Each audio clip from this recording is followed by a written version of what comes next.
კომისიის ერთ-ერთი სამიზნე იყო გახარია პერსონალურად მისი გუნდი, გადაწყვეტილებები, რომელიც გახარიას მაღალ თანამდებობებზე ყოფნას უკავშირდება, მათ შორის შინაგან საქმეთა სამინისტროში, როგორც პრემიერ-მინისტრს მას ედავებიან, ასევე სხვადასხვა დანაშაულს, როგორც გაირკვა ამ პოლიტიკური ანგარიშწორების გამო ქართულმა ოცნებამ საკუთარი პროპაგანდაც კი ჩამოშალა, მაგალითად თუ ადრე გვიმტკიცებდნენ, რომ მხოლოდ სააკაშვილის მმართველობის დროს დაიკარგა საქართველოს ტერიტორიები, ახლა აღმოჩნდა, რომ მათი მმართველობის დროსაც მათი ხედვით დაკარგულა, ოღონდ ამაში ქართული ოცნება კი არა, გახარია დამნაშავე. ლევან გოგიჩაიშვილია, ჩვენი გადაცემის მომდევნო სტუმარი, მოგესალმებით ლევან. მადლობა რომ მოხვედით ჩვენთან. მოკლედ ანა წითლიძემ გითხრა სიახლე რა არის ამ ჩანაწერებში, რომელიც მისი გუნდის წინააღმდეგ არის მიმართული. თქვენ ხომ არ გაქვთ ინფორმაცია, რა წერია წულუკიანის ეგრეთ წოდებულ დასკვნაში და როგორ იქნება ეს დოკუმენტი გამოყენებული გახარიას და თქვენი გუნდის წინააღმდეგ? ჩვენ რამდენადაც გვაქვს ინფორმაცია, მე არ ვიცი ხა ვის საიდან აქვს ინფორმაცია, მაგრამ ყოველ შემთხვევაში ვცდილობენ რომ მაქსიმალურად არ გასაჯაროვდეს ტექსტი. ხო, სექტემბრის დასაწყისში გვეტყვია. განსაკუთრებით თქვათ გაფრთხილებულები არიან კომისიის წევრები, რომ რაღაცა მეთოდებით ან რაღაცა მეგობარს აჩვენონ ან ერთი სიტყვით ეს რატომ? ვერ გეტყვით,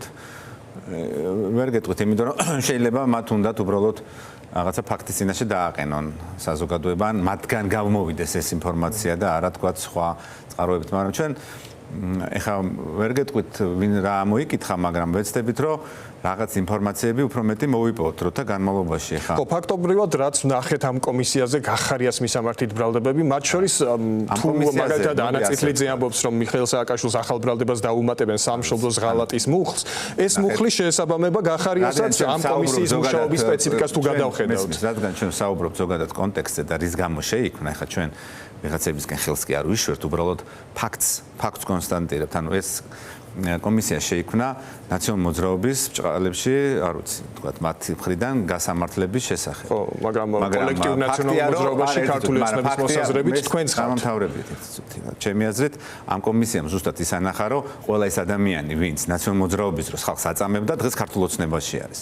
აი მაგალითად ხუტა პაჭკორია, რომელიც ქალბატონმა გიული ავალიშვილმა როგორც მკვლელი ისე მოიხსენია. და დაწინაურებულია. რომელიც არის თბილისის სამმართველოს პოლიციის უფროსი. ბატონი მოლაშვილის მოსამართლე მანუჩარ კაპანაძე, რომელმაც ფაქტობრივად სასიკვდილოდ გაწირა ხო იმ რეჟიმის სიხისთვის. ის არის დღეს უვადო მოსამართლე. ქალბატონი ანა რატიანი, როდესაც ის ყვებოდა, როგორ გააუბედურეს მისი ოჯახი ფინანსურად. მისი მოსამართლე იყო კარლო კოპალიანი, ჩემი ინფორმაციით. ის არის დღეს უვადო მოსამართლე.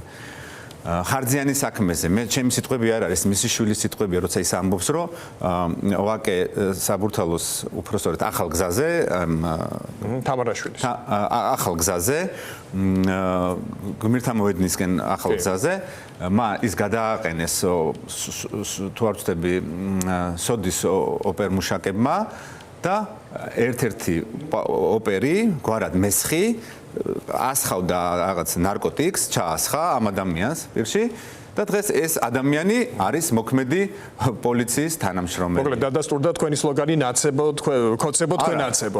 ესე იგი კომისიის წევრად უზით, ეხა პუჩისტად კი მოიხსენიეს, მაგრამ 2011 წელს ეს პუჩისტი ნაციონალურ მოძრაობამ თენგი შარმანაშვილი დანიშნა ელჩად სასომხეთში. სააკაშვილის დანიშნული არის ეს ელჩი, ჩემი დანიშნული ხო არ არის? სააკაშვილმა 2011 წელს დანიშნა ელჩად, მანამდე ის იყო იმ საკონსტიტუციო კომისიის წევრი, რომელთაც თქვათ ის კონსტიტუციის მაშინდელი. კი ბატონო, წულუკიანს მადლობა უთხრათ, რომ ეს ფარისევლობა კიდევ ერთხელ გამოავლინა ამ კომისიაზე.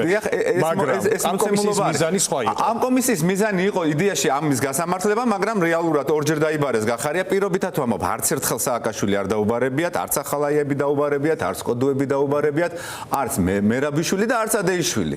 ამ კომისიის მიზანი იყო, რომ ორჯერ მე ფაქტზე ვსაუბრობ. ანუ კომისია შეიქმნა ერთი მიზნით, მაგრამ საბოლოო ჯამში გავიდა იმ მიზნით, რომ თქვათ აგერ გახარია, იქით ბადრი ჯაფარიძე, მამუკა ხაზარაძე, რომლებსაც საერთოდ არანაირი შეხება არ ქონდა იმ რეჟიმთან მიმართებაში.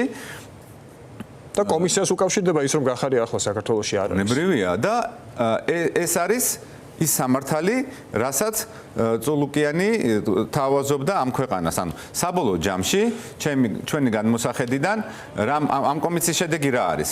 არავის დაზარალებულოს უფლებები არ აღუდგება. ეს კაპანაძეები, კოპალიანები, გრიტიშვილები, შმიტიშვილები ეს ჯალათები წინა რეჟიმის მოსამართლეები გააგრძელებენ.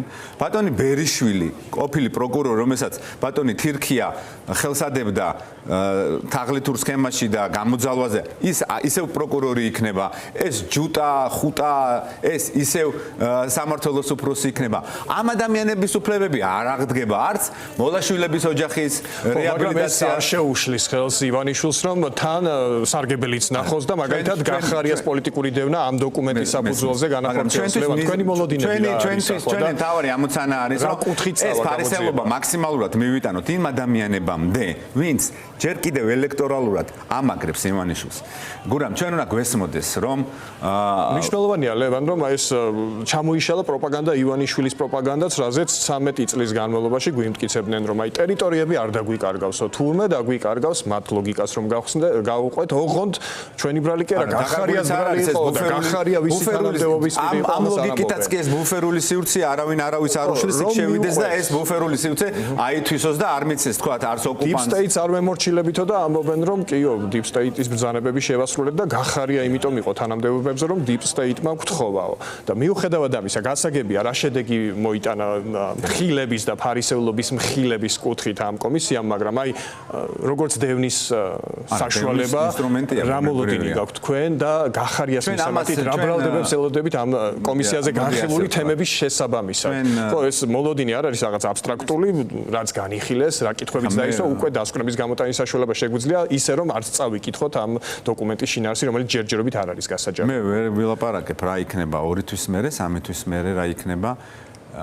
რა მოხდება ამ ქვეყანაში ეს უბრალოდ ამის პროგნოზირება ძალიან რთული არის, გამომდინარე ხელისუფლების არაადეკვატურობიდან გამჭყალებში, ანუ არალეგიტიმური ხელისუფლების არაადეკვატურობიდან გამომდინარე, ჩვენ არ ვცხოვრობთ პროგნოზირებად მოცემულობაში. ისინიც ვერ გაუკეთებენ საკუთარ თავს პროგნოზს, სად იქნებიან დეკემბერში, სად იქნებიან მარტში, სად იქნებიან ნოემბერში. შეიძლება სტატუს-კვო არ დაირღვეს. შეიძლება ბევრი რამე შეიცვალოს, იმიტომ რომ ძალიან სწრაფად მითარდება მოვლენები. მათ აქვთ იმის განცდა, რომ მათ პრობლემები აქვთ. მათ კიდევ უფრო მეტი პრობლემები შეექმნებათ, რაც თვითონ უფრო დარწმუნებიან, რომ თქვათ ის ხარდაჭერა თუ რა ქონდათ მაგალითად წინაარჩევნების დროს, რაღაცა პირობითად 35%, რასაც დაამატეს მერე ძალადობა, გაყალბება, თუ ის კიდე ქვემოთ ჩამოვა, კიდევ უფრო მეტი ელექტორალური პრობლემები შეექმნება.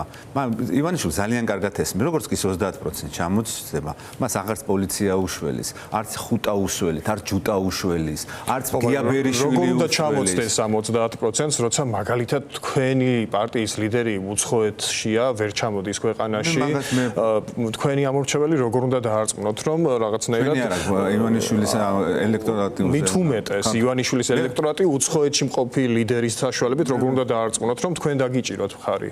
მე ვფიქრობ ადამიანები თვითონ ხვდებიან ეს ხო ჩვენ ხო საუბრობთ ხალხზე, რომელიც დასრულია, ჩვენ ხო საუბრობთ ადამიანები, რომლებიც 18 წელზე მეტი ასაკი აქვთ, იმიტომ რომ ისინი არჩევნებში იღებენ მონაწილეობას. ქართული ოცნების ამორჩეველზე ვსაუბრობთ და ქართული ოცნების ამორჩეველზე ვსაუბრობ. მე პირადად მაღალი წარმოდგენის არ ვარ, ღიად მე მაგალითად მე თქვენს ადგილას ესეთი რადიკალური არ ვიქნებოდი ამ ადამიანების მიმართ, იმიტომ რომ აშინებენ გათხოვებით ამორჩეველს და ამის ეშინია, რა უნდა მოხდეს? ჩვენ თხოვთ რომ რაღაცა ლოგიკაში გამოყვეს. ჩვენ თქმა უნდა არ გამოყვება, ისინი აუცილებლად გამოყვებიან ლოგიკაში. ხა თქვენ რატო ვფიქრობთ რომ ეს მუშაობს? მე არ ვფიქრობ რომ ეს პროპაგანდა მუშაობს, მე ვფიქრობ უფრო მუშაობდა, დღემდე მუშაობდა. ყველაზე დიდად რა 80% რაც მუშაობს, ეს არის ნაციონალური მოძრაობის ბუა.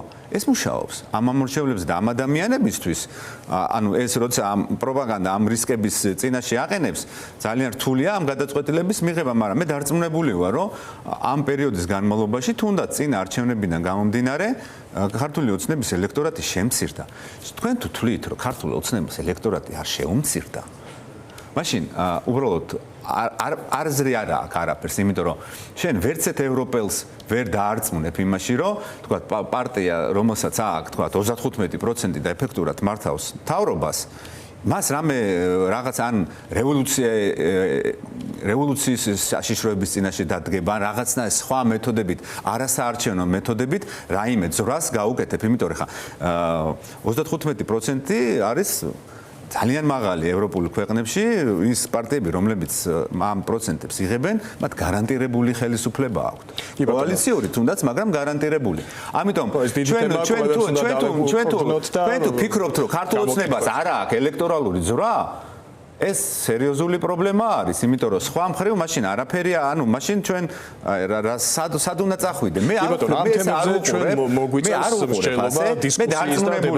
დარწმუნებული ვარ, რომ ქართულ ოცნების ეს 35% შემცირებული არის, რაც კიდევ უფრო მეტად ურთულებს ქართულ ოცნებას ამოცანას, კიდევ უფრო მეტ კრიზისში შეყავს, იმიტომ რომ ამ არჩევნებზე თუ 10-დან 15%-ამდე დაჭირდა და აქამდე მოვიდა, იმიტომ რომ რეალურად ქართულ ოცნებას რომ ეს ძალადობა, საარჩევნო ძალადობა არ დაჭირვებოდა, მას ეს პრობლემები არ ექნებოდა, გურამ. ქუჩაში ხალხი არ იდგებოდა.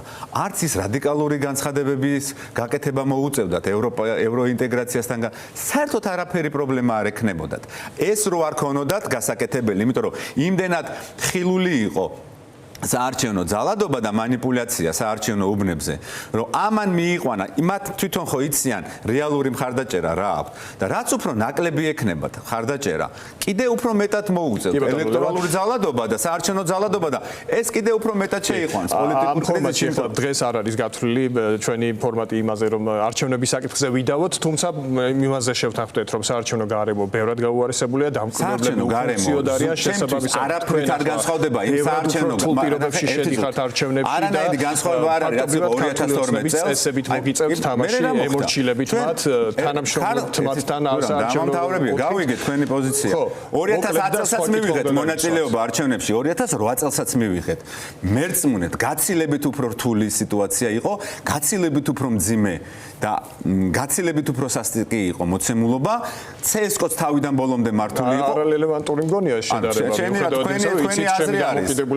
არა, რა თქვია, არარელევანტური, თქვენ არ მიგიღიათ იმ პროცესში მონაწილეობა და მე ვიღებდი მონაწილეობას თავისი ზონდერ ჯგუფებით, პატიმრებით ციხიდან. ხო, აბა რას ნიშნავს არარელევანტური? 2000 სპეცნაზი არ დარბოდა. იზოლაციაში ვართ და ჩვენი ხელისუფლება მოხსენიებულია როგორც ანტიევროპული სანქციებს, ასეთი რეალობა თქვენ გახსოვთ ოდესმე? არჩევნებთან მიმართებაში ჩემთვის ანალოგიური მოცემულობა არის. არჩევნები განსაკუთრებით დაკავშირებით ანალოგიური მოცემულობა არის და საერთაშორისო გამოხმაურებები ეს ერთი კონტექსტია, ასეთი სურათი ქვეყანაში არ ყოფილა არასდროს.